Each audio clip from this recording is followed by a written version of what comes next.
Bobé. Oui. Là, il y a une voiture exceptionnelle. Ok. Une pépite de l'automobile. Un morceau de l'histoire de l'automobile. Ok. Donc là, on va la présenter. Ouais. Il va falloir que tu sois gentil. Ok. Ok? Ouais. Promets d'être gentil. C'est une voiture de dingue, ouais. Ouais. Tu vas pas le pourrir, tu vas. Non. Ouais. Bah non, je Ok. voudrais pas. Okay. Bonjour, comment ils vont? Aujourd'hui, on vous présente une voiture vraiment très rare sur les routes. Je sais même pas combien d'exemplaires il y en a eu. Le propriétaire va nous le dire. On vous présente 4501 exemplaires. Voilà, on a l'info en direct. T'as la 4501ème? On n'a pas entendu. Mais on va aller le voir. Il va nous montrer ce que c'est. Allez, let's go.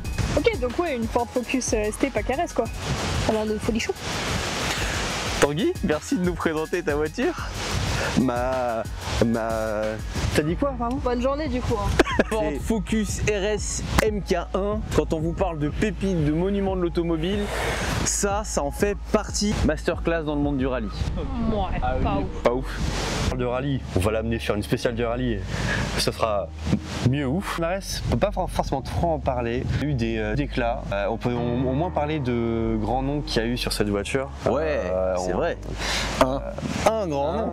Deux grands noms, mais dont un que tout le monde connaît et tout le monde se rappelle. Il y a eu du coup Colin McRae, un artiste dans son domaine. Un des meilleurs pilotes de rallye au monde. Alors il faut la visualiser en blanche avec une déco Martini à l'époque, il me semble que c'est comme ça qu'elle roulait. Et il y a eu Carlos Sainz Senior. Exact. Le père de Carlos Sainz qui est aujourd'hui en F1. C'est une voiture qui a un peu d'histoire de par sa création et de par son palmarès en sport. La création justement hyper intéressant. Il y a un nom qui a participé à la créa de cette voiture et ça va parler à certains fans de F1 qui regardent. L'ancien chef de chez Haas, voilà, un certain Gunther Steiner qu'on apprécie tous beaucoup je pense, a participé à la création de cette voiture parce qu'il était directeur technique chez Ford à cette époque-là. Je suis tombé sur une vidéo mais qui est juste hilarante, ça date de l'époque de la sortie de la WRC en fait surtout. Et t'as Steiner qui est dans une usine avec la version normale et la version WRC et il vient t'expliquer en quoi elle est mieux et ça va faire Hello, I am Gunther Steiner. Hi, I'm Gunther Steiner. I was the project manager. Il est en costume, la vidéo elle est tellement vieille, c'est tellement dégueulasse, mais ça transpire le sport automobile de l'époque quoi. On part d'une Focus de base qui se transforme en version donc RS, donc la version sportive de cette Focus qui sort en quelle année? 2002. 2002. Fin de production officielle en 2003. Celle-ci est de 2004. Ah donc elle est sortie peu de temps. Peu de temps. Ok. Déjà, il manque un truc là-bas, non? Alors Il manque un truc là. là, c'est des choses qui arrivent. Sinon, elle fait combien de chevaux? Honnêtement, je sais pas. D'origine, elle fait 215 chevaux. Oh, comme la Clio. Comme la Clio, mais moi c'est une vraie voiture. D'origine, elle fait 215 chevaux. Ça se voit, il manque la moitié de la voiture devant. Je sais pas qui clash qui là mais on a deux team RS là en fait On a la team RS de chez Renault, la team RS de chez Ford. On a la team Renault Sport et la team Racing Sport. C'est vraiment un racing. C'est juste Renault tellement Sport, racing qu'ils n'ont jamais été champions du monde en Formule 1. Et c'est une traction ou une propulsion? J'aurais tellement aimé que ce soit une 4 roues, mais c'est une traction. Ok. Et Newton? Normalement 310, pareil, j'en sais rien. Il y a du fait qu'il y a des petites choses qui ont changé là-dedans, qui améliorent le flux d'air. Je connais pas la puissance exacte. On parle du look de cette voiture qui est par rapport à la version standard vraiment beaucoup plus énervée. Là ils ont joué le jeu, ils n'ont pas fait une voiture juste genre Focus RS, on prend la Focus normale et on la booste un petit peu. Visuellement il y a du boulot, une très belle lame, une calandre superbe, élargisseur d'aile, oui ça c'est beau. Il y a tout un espèce de body kit carrosserie qui a été refait. Jante OZ, freinage Brembo, ouais, d'origine, ça c'est top.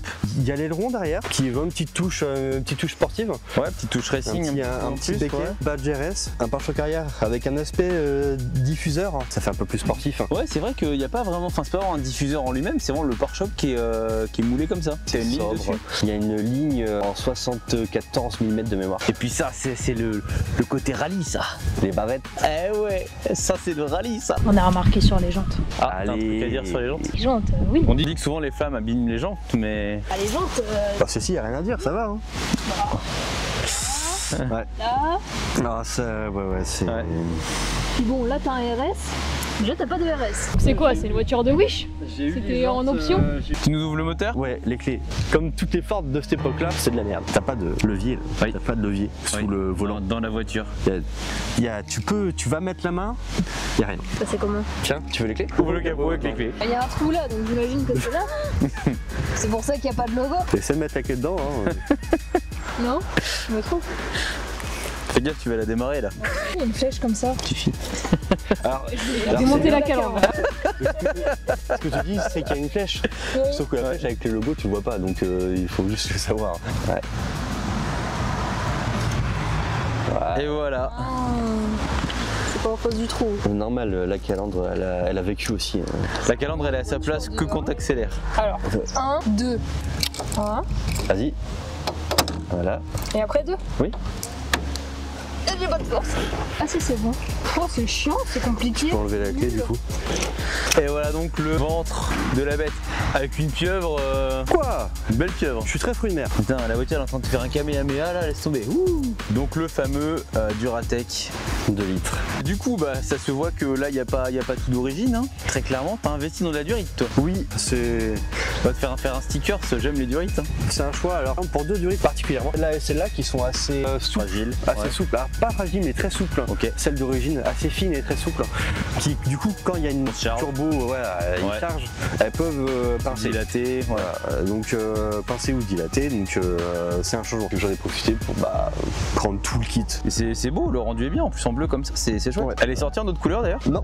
Parce que moi, je l'ai toujours vu que en bleu. La version de test, les toutes premières, en fait, ils ont fait trois couleurs, bleu, blanc et noir. Ils ont fait un test avec 3 couleurs, bleu, blanc et noir. Et ils ont gardé le bleu et les 4501 sont en bleu. C'est vrai qu'on l'a pas précisé, mais oui, du coup, c'est pas un Atmos, c'est bien un turbo. Oui, c'est un turbo. Un Garrett 2560 LS, précisément. Ok. Avec la petite barre. Oui, barre anti-rapprochement. Étant donné que le châssis est un peu préparé, ça c'est très bien. Ça sert à ce que ça ne se rapproche pas et que le châssis ne plie pas. Pour remettre dans le contexte où c'est une voiture qui est quand même conçue à une époque, on va dire, c'est reste archaïque par rapport à aujourd'hui. C'est très brut, c'est très vivant. On sent tout ce qui se passe. Est-ce que tu nous ferais un petit démarrage qu'on puisse écouter la belle mélodie? Oui, je peux.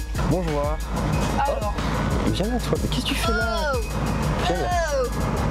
Viens là. Pour le démarrage, alors c'est dans l'aspect Ford Europe d'époque très rallye, très sportif. C'est pas un démarrage à la clé, qu'on on peut tourner et il se passera rien. Ils ont juste mis un petit bouton vert qui est juste là sur la console centrale. Ok. Juste. Ça c'est d'origine. Ça c'est d'origine. Ça Pas besoin d'appuyer sur le frein ou l'embrayage ou autre. Bah non, c'est des voitures qui aujourd'hui n'ont pas besoin de ni qu'on appuie sur le frein ni sur l'embrayage, pédale, juste il y a un bouton, un démarreur, ça fait tourner le moteur et ça démarre. Je ne connaissais pas. Donc ça là c'est la seule pièce en carbone. On a le numéro de la voiture qui est juste là, donc 2622 4501. C'est beau ça. Chose très agréable. L'intérieur a été entièrement conçu et fourni par Sparco. Bah effectivement, oui, des fauteuils marqués Sparco, même à l'arrière j'avais vu. Voilà, à l'arrière c'est Sparco. Le frein à main c'est Sparco aussi, c'est marqué ici. La seule chose que moi j'ai changé, c'est de mettre la casquette de compteur pour rajouter les informations bien spécifiques, donc température d'eau, pression d'huile.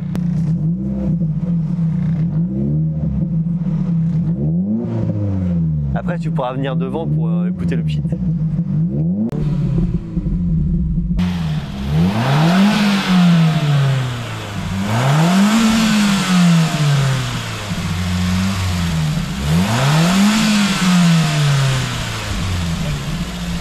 Allez, voiture Simone. On sent que c'est nerveux. Hein. Tout de suite, tu sens que c'est nerveux.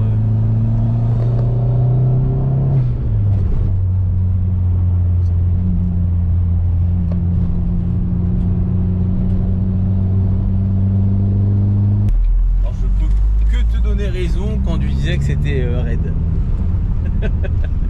Ah bah oui, c'est vraiment pas fait pour des routes déglinguées. Enfin, en version rallye ici. T'es à l'aise toi derrière? Bah en vrai ouais. Ouais. C'est confortable hein. Bah par contre c'est vrai que c'est confortable. Franchement les baquets ils sont bien. On n'est pas mal fichu dedans. Alors je me posais la question parce que du coup c'est quand même une voiture qui a tout un historique intéressant, un palmarès qui fait partie de l'histoire automobile, en tout cas chez Ford. Dites-moi tout, monsieur. Combien ça coûte? Combien ça coûte? Alors, certains diront c'est cher pour le Focus, certains diront c'est pas cher pour la voiture que c'est. Moi, je trouve que c'est le prix. C'est correct. Alors moi, personnellement, je l'ai acheté par 19 500 €. Ok. Il y a 4 ans, donc en février 2021. Aujourd'hui, clean avec ce kilométrage là, c'est-à-dire 140 000 bornes, je pourrais l'estimer entre 23 et 25 000 € sans trop forcer. Pareil, certains diront c'est beaucoup trop, attention, arnaque, certains diront c'est pas assez. À savoir qu'il y en a certaines qui se vendent bien plus cher. C'est un peu selon l'aspect émotion qu'il y a. Ça joue beaucoup avec ça. Ah bah de toute façon toujours hein, sur l'automobile, c'est toujours beaucoup d'émotions dans la façon de fixer les prix. Donc pour moi c'est entre 23 et 25 en ce moment, pour des modèles entre 100 et 150 000. Mais je trouve pas ça déconnant, hein, sincèrement, c'est pas... Une pièce numérotée, franchement. Ouais, puis enfin tu vois jamais qu'il y a une histoire qui envoie quand même bien du steak aussi. Ah c'est très drôle. Honnêtement.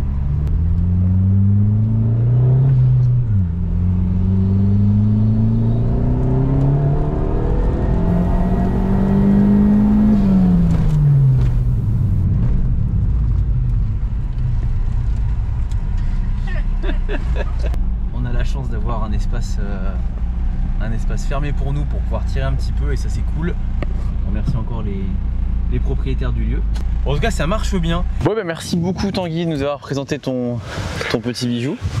Mon jouet, mon sang, mon cœur, mon âme. Ah, on sent qu'il l'aime sa voiture, hein, vraiment c'est de la tête aux pieds. Team Ford jusqu'au bout. Si tu devais la changer, ce serait pourquoi? Pour rien. Pour rien? Non, c'est pas une voiture que je changerais, c'est une voiture qui aurait des copines en plus. Ah. Moi, je rajoute des voitures.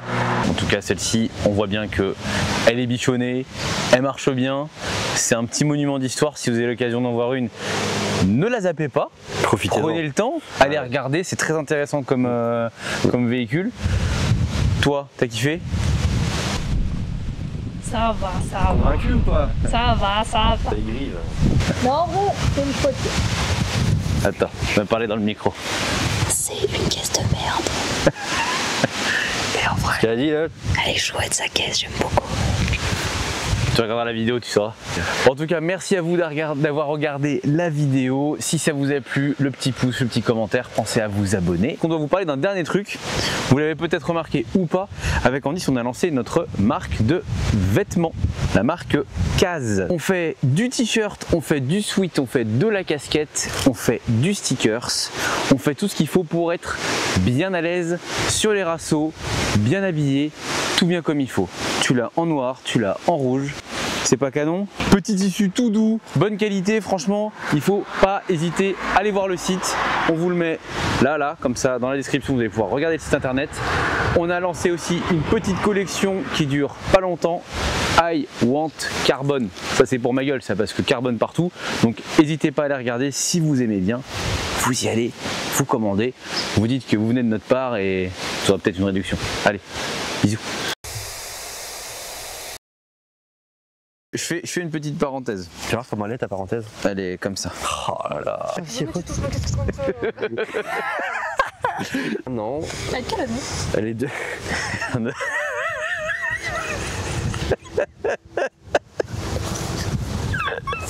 On vient littéralement. Là, la route est assez large. Franchement, s'il faut un écart, c'est honteux. Enfin, t'as un colis de Mac Crash qui arrive à 210.